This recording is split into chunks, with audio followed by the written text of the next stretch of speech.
avocat yi mais defe naa ne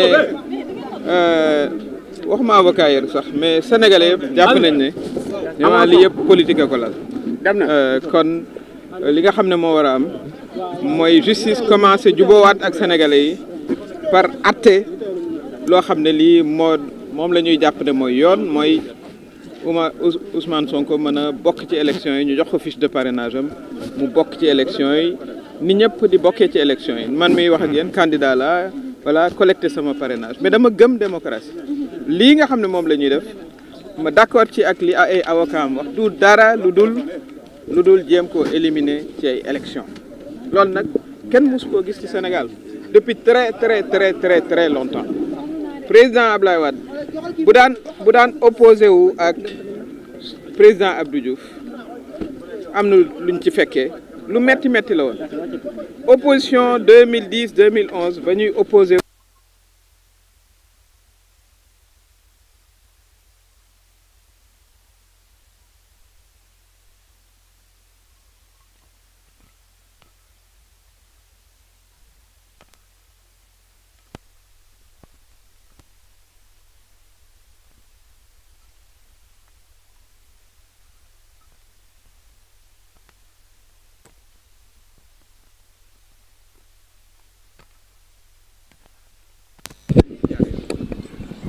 dama ci profité nag yéeg seeti le juge Maham Diallo mi nga xam ne mooy joxe autorisation de visite yi toog di ko xaar pendant 2 heures de temps mu ñëw romb ma ci salle d'attente mi nuyu ma tëju ci cabinet sañatu la génn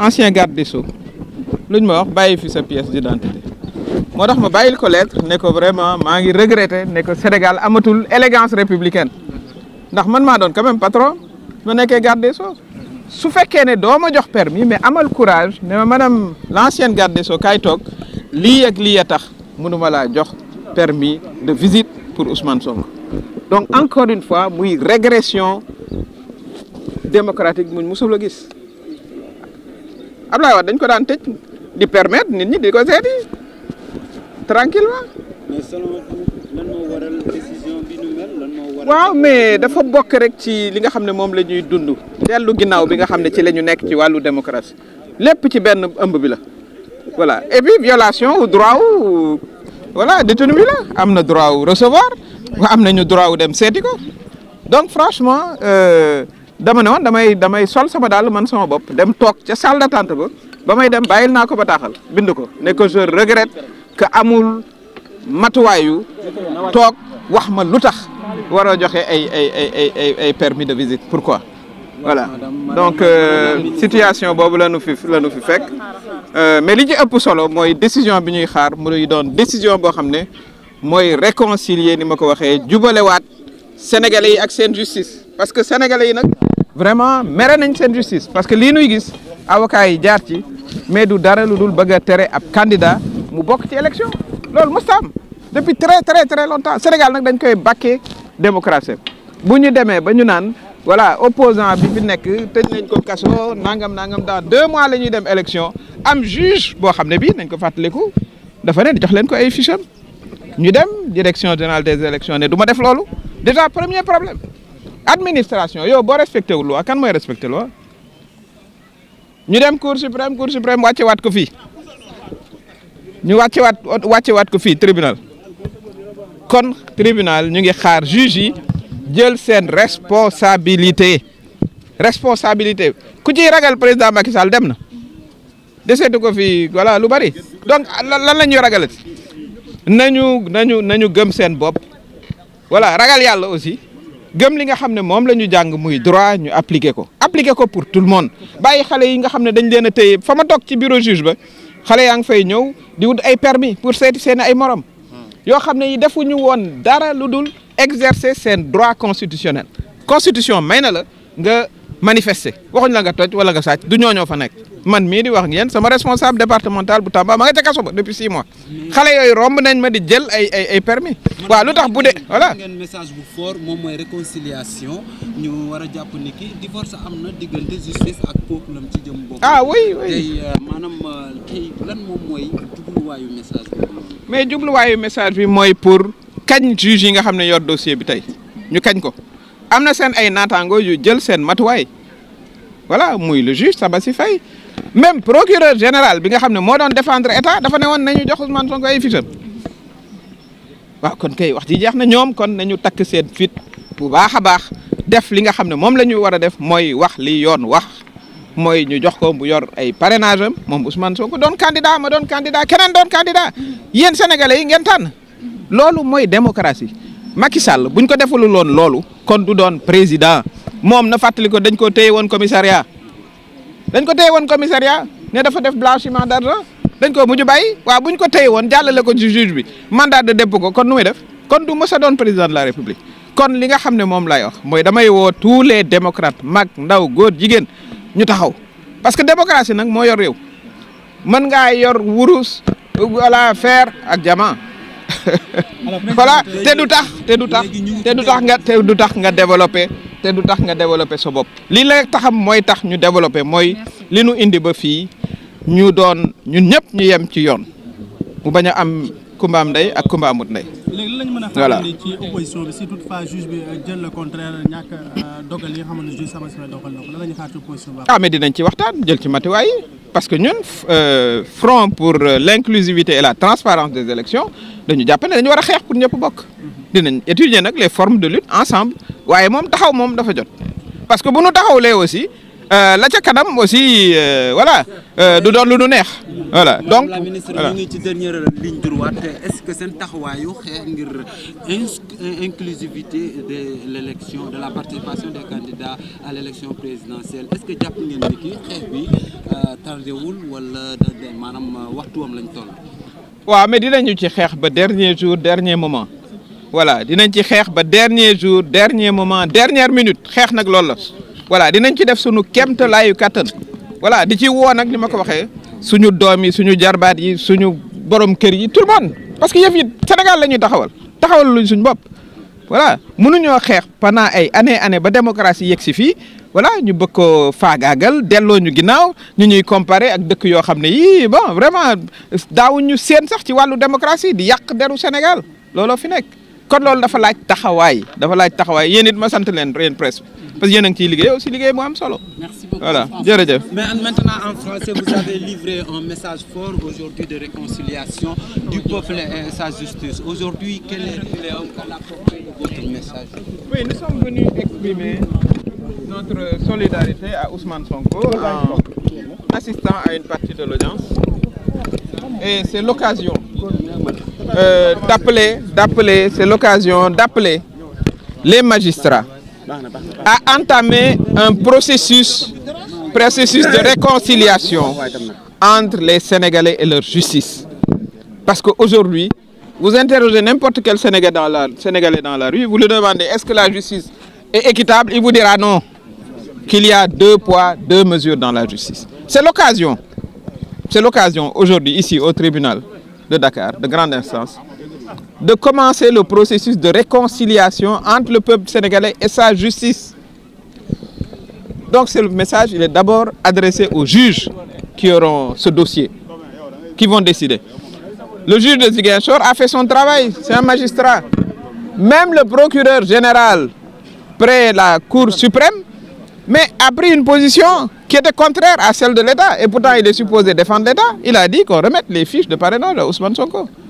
Donc c'est quand même aujourd'hui un moment historique pour notre magistrature, pour prouver qu'elle est capable de s'élever au-delà des divergences politiques et des divergences politiciennes. Donc je m'attends à un verdict favorable et surtout que Ousmane Sonko participe aux élections comme tout le monde. Moi, je suis candidate et je suis sûr de moi-même, j'ai confiance en moi-même. J'ai mon parrainage. Mais je considère comme démocrate que tout le monde doit participer. Parce que tout le monde est convaincu que ces procès-là n'ont qu'un but politique. C'est le sortir de l'élection présidentielle. Et ce n'est pas normal. Ce n'est absolument pas normal. Le président Macky Sall lui-même, il faut qu'il se rappelle. On l'avait convoqué au commissariat central pour des faits de blanchiment. Il a été relâché dans l'après-midi. Mais si on avait procédé comme il est en train de procéder aujourd'hui, mais on l'aurait présenté devant un juge, on l'aurait mis sous mandat de dépôt. Donc il faut qu'il, dans un dernier sursaut, je dirais, ils reviennent à la normale. La normale, c'est une démocratie qui fonctionne. La normale, c'est des élections inclusives où tout le monde peut participer. Voilà ce qui nous a amené ce message-là. Alors, j'en ai profité pour aller voir le juge Maham Diallo pour lui demander un permis de visite, parce que j'étais allé une première fois, on m'a dit que le tampon n'était pas clair. Je l'ai attendu, il s'est enfermé dans son bureau, il n'a pas eu le courage de me recevoir pour me dire pourquoi il ne me le donnait pas. Et j'ai déploré ce manque d'élégance républicaine. J'ai été quand même garde des Sceaux, j'ai été son patron. Mais ayez le courage de dire, oui, madame l'ancienne garde des Sceaux, pour les raisons X, Y, je ne vous délivre pas le permis. Voilà, ça je le regrette. Et c'est ce genre de choses qu'il faut rectifier. Et il faut également qu'on libère tous ces jeunes. Pendant que je l'attendais, pendant plus de 2 heures de temps, dans sa salle d'attente, beaucoup de jeunes venaient prendre des permis de visite pour aller voir des jeunes qui sont emprisonnés, alors qu'ils ne faisaient qu'exercer leurs droits constitutionnels. Mon responsable, Souleymane Dembélé, départemental de Tambacounda, est en prison depuis 6 mois. Mais ils sont des milliers de jeunes comme lui. Ils ont des familles, ils ont des enfants, ils ont des épouses. C'est une violation, mais caractérisée de leur viol. Et ça, ce n'est pas le Sénégal. Le Sénégal est engagé depuis quelque temps dans une forme de régression démocratique qu'on n'a jamais vue depuis plus de 30 ans. Ça, je le dis. Donc, je lance aussi un appel aux démocrates. Parce qu'il faut que nous défendions, voilà, cette démocratie-là qui fait la fierté et l'honneur du Sénégal. On ne peut plus, on peut pas nous comparer, voilà, à des pays, voilà, alors qu'on était loin en avance. Défendre la démocratie, vous avez enclenché un combat pour l'inclusivité de tous les candidats à l'élection présidentielle. Aujourd'hui, est-ce que ce combat n'a pas été tardivement enclenché? Non, les gens se battent depuis longtemps. D'ailleurs, c'est cette bataille-là qui a fait reculer le président Macky Sall. Hein. Sinon, ça aurait été lui le candidat. Continuez à se battre. Dans la vie, vous vous battez jusqu'à votre dernière énergie. En tout cas, moi, c'est ma conception de la vie. Et il faut qu'on se batte pour que tout le monde participe à cette élection, y compris Ousmane Sonko, qu'il n'y ait pas d'élimination artificielle, frauduleuse par le parrainage. Et ça, il faut que tous les démocrates aussi, les jeunes, les femmes, les personnes âgées, tout le monde se mobilise pour cela. Madame Ameth Touré.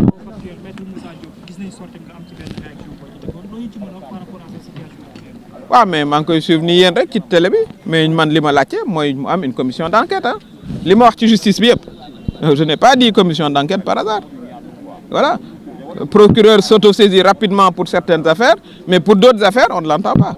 L'affaire des 1000 milliards le procureur lui prend son temps. Voilà. Donc voilà le problème. Et il faut qu'on ait cette commission d'enquête, qu'on nous éclaircisse tous les types de licences qui ont été données pour tous les types, voilà, de matériaux nobles, moins nobles. Qu'on sache. Qu'on sache. Le Premier ministre a dénoncé le recul démocratique. Pendant ce temps, le président de la République est aussi à Genève par la Commission des Nations Unies sur les droits de l'homme. Oui. Quelque part aussi, il n'y a pas un débat contradictoire. Oui, mais là-bas, c'est des débats contradictoires. Hein. Il recevra les questions qu'il devra recevoir, y compris de la société civile. Mais moi, je vous donne mon point de vue, et je vous le donne entièrement. On vit un recul démocratique sans précédent. Vous-même, les journalistes, combien d'entre vous ont été emprisonnés? Combien? Combien? Si nous voilà. avons un recul démocratique, est-ce que la déclaration des droits de l'homme aujourd'hui appellerait... Mais tout le monde va... Mais les Nations Unies, okay, les Nations Unies, c'est les pays membres. On reçoit tous les pays membres. Voilà. Et on discute de l'état, des droits de l'homme dans leur pays. Mais moi, ce qui m'intéresse, ce n'est pas ce qui se passe à Genève. Hein. C'est ce qui se passe ici au Sénégal. Parce qu'on est Sénégalais. Pour moi, c'est ça qui m'intéresse aujourd'hui. Et il faut... C'est lié. Mais moi, fondamentalement, j'ai le droit de m'intéresser à ce dont je veux m'intéresser, monsieur. Ce qui m'intéresse, c'est le Sénégal et les Sénégalais. Et en l'occurrence, les élections vers lesquelles nous allons. Et il faut aujourd'hui que le verdict soit un verdict qui commence à réconcilier les Sénégalais avec leur justice. Parce que vous prenez les Sénégalais, vous les interrogerez, 99% vous diront que la justice n'est pas impartiale.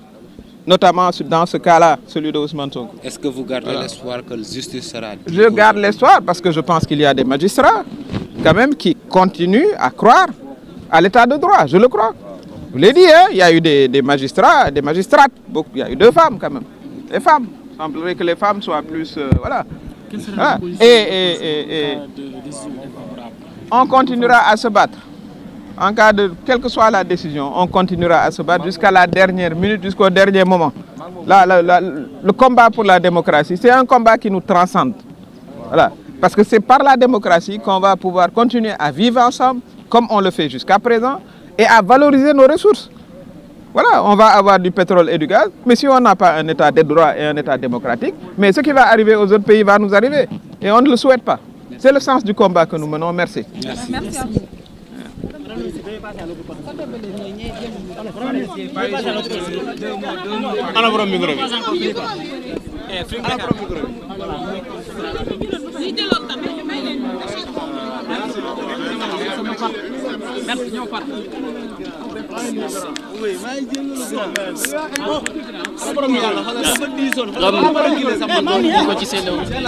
tuuti rek kàddu